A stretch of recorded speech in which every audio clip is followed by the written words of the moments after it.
I knew this was a bad idea. Top 10 video game controllers.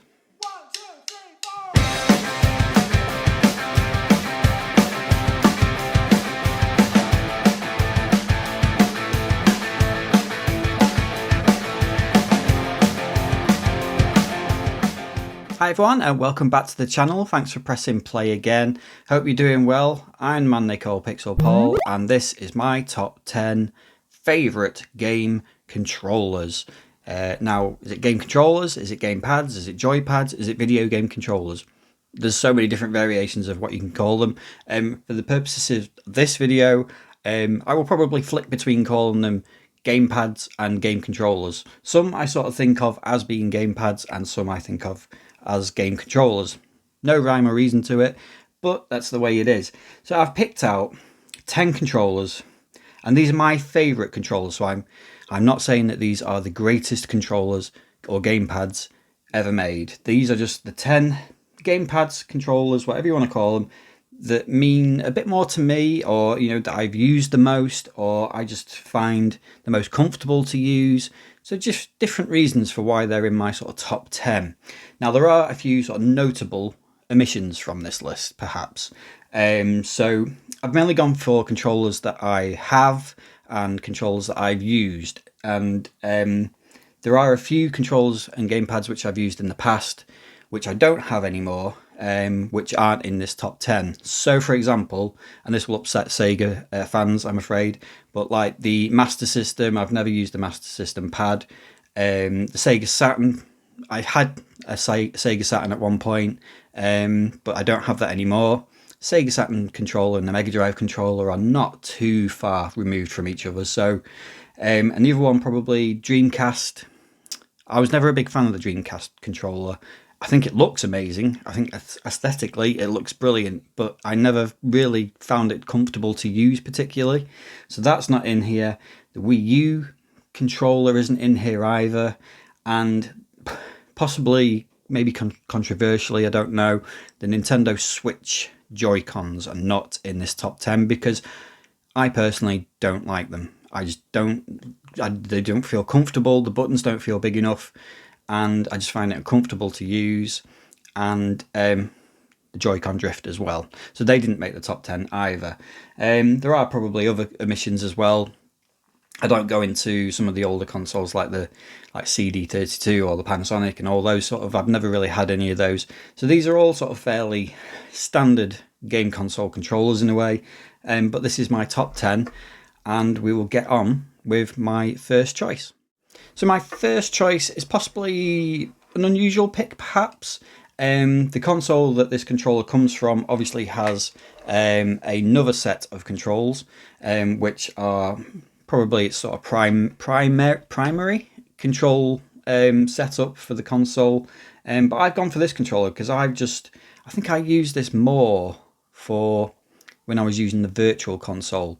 So the first controller on the list is the Wii Classic controller. So I just think this pad is the pad of choice for the Wii, especially for games that don't need motion controls. Motion controls are great, aren't they, in some games? But in other games you just need to or want to play with a standard controller, and I think the Wii Classic controller was really really great for those kind of games. And like I said, playing games on the virtual console, which are all mainly sort of 16-bit games, a few sort of NES games, that sort of thing, you couldn't go wrong with this pad. It has its faults. I do think possibly the sticks are a little bit too close to each other, and the shoulder buttons are a bit of a weird layout with those two and those two there.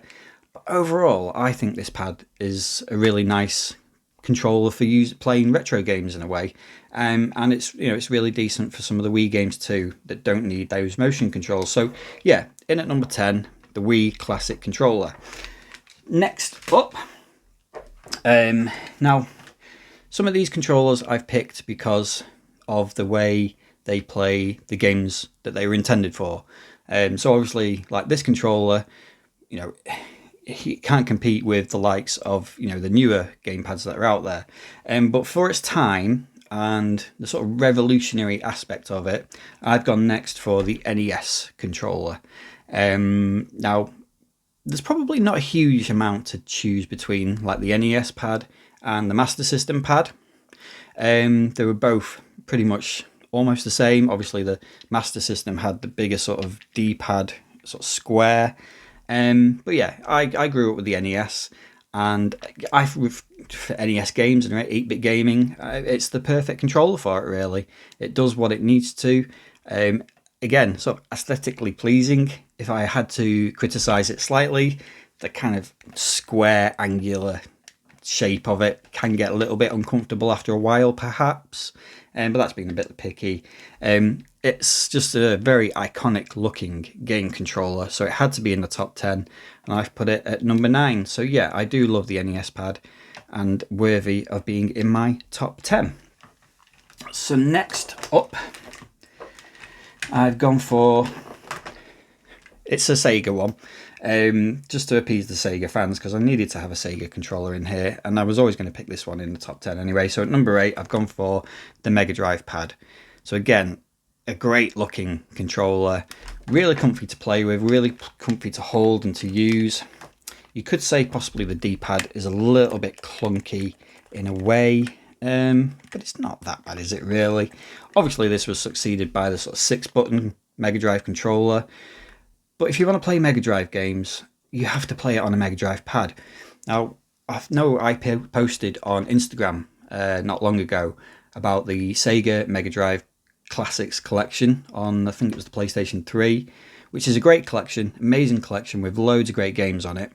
But there's just something not quite right with playing those games from that era on like a PlayStation pad or an Xbox pad. It just doesn't quite feel the same.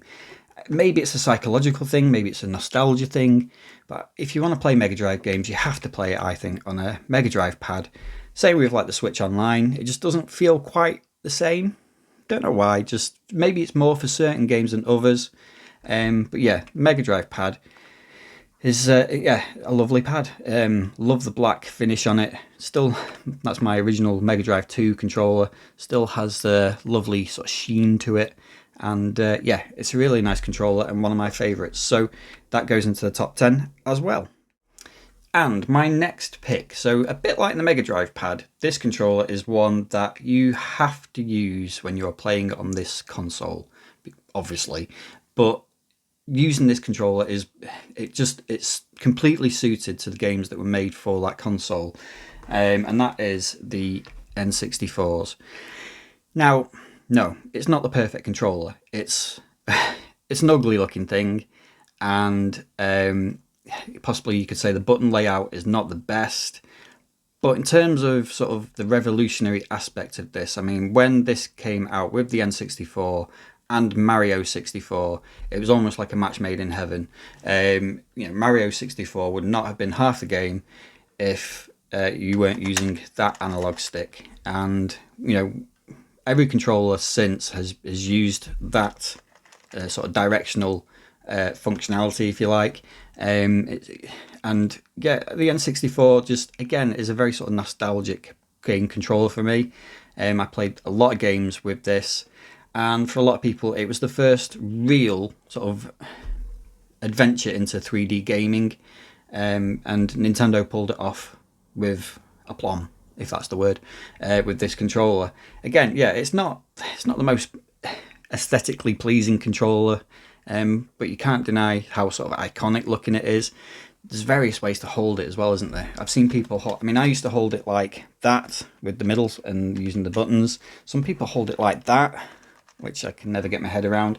But either way, anyway, yeah, the N64 controller with the game pack, memory card slot in the back as well, which you could use for the rumble function, which was amazing. So yeah, the N64 pad, you only have to look at the sort of N64 games that are available on the Switch Online service and how difficult it is to play those games using the standard Switch controls, because it just doesn't work. It doesn't map properly. I know you can change and customize the controls onto those Joy-Cons, but it's a pain and it still doesn't quite feel right.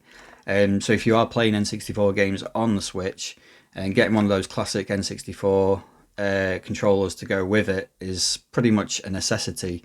And that's because of how sort of unique this controller was, I guess. But yeah, that's the next game in my top 10. And then the next controller I've got, so we're sticking with Nintendo. Now this was, well, obviously this was kind of the next evolutionary step from that N64 pad, and it is the GameCube pad. Now this very much was part N64 pad and part PlayStation Xbox controller. There's very much sort of like the middle ground between the two, and I think the GameCube controller is one of the more sort of comfortable controllers you can use. It's, you know, it's really comfortable to use and play with. Nice size to it as well. And obviously having the double sticks, which the N64 never had, it was a great addition. The only thing I suppose you could say it doesn't have is the sort of double shoulder buttons, which perhaps it lacked. And the shoulder buttons that it does have are slightly clunky and noisy actually as well. But overall, again, I mean, it's an iconic looking controller. I loved playing with it. I think there's so many decent games on the GameCube as well. Yeah, I think that's another decent addition into my top 10. Okay, so we're halfway through my top 10 now, and at number 5, probably 5 and 4, you could make a case for both of these controllers to be in those sorts of either slot, but I've gone for this one first because it's, of the two next two controllers, it's the one I used or have used the least because I've had the console for the least amount of time. So I've gone for this one, and it is the Xbox One controller. Now, yeah, I think this is a really nice pad. It's, again, especially in black, it's just got a really nice look to it, aesthetically pleasing. But again, you know, from the games I've played so far on it, it's really comfy to use. The sticks are nice and responsive. The D-pad is different, but I quite like that. I quite like that D-pad on this, so that's a nice addition. I do like the glow it gives when you turn it on as well, and the you know, the shoulder buttons are really nicely placed as well. It's just a nice size, I think, the Xbox One controller. So yeah, I've put that one in at number 5, but it's followed up then by the PlayStation 4 controller. Now I've gone for the PlayStation 4 controller, and I know you'll probably all go, oh, you're a PlayStation guy, so you've just been biased. Well, possibly, but I've gone for the PlayStation 4 because I used it more. So you could probably put either of these two controllers at either spot, 4 or 5, but I've gone for this one for 4 just because, yeah, I used this the most during that generation, and I do think this was kind of like the final evolutionary step in that original DualShock family, if you like. So from the PlayStation 1 original controller to the analog sticks on the PlayStation 1, and the DualShock for the PlayStation 2, DualShock 3 for the PlayStation 3, and then you had this one. And this was kind of like the I'd say sort of like the final evolutionary step, because I think the controller after this is almost like its own thing. It's its own new control system, if you like. So yeah, for PlayStation 4, I think this was a really nice controller. I know the sort of touchpad had sort of limited use. I mean, there's a lot of games that do use the touchpad, and possibly it wasn't used to maybe its full capacity or full capability. But you know, it's a nice little addition. It did work. Possibly, like I say, maybe didn't fulfill its full potential with that. But yeah, I mean, again, when you light up the pad and that light goes on on the top of it, it just looks great. This is one of my favourite controllers actually in my collection, just because of the magma red. I do love this colour. I think it's a really nice looking controller. So yeah, that's what's gone into the 4th place in my top 10. Next up, now this is a little bit of a nostalgia one in a way.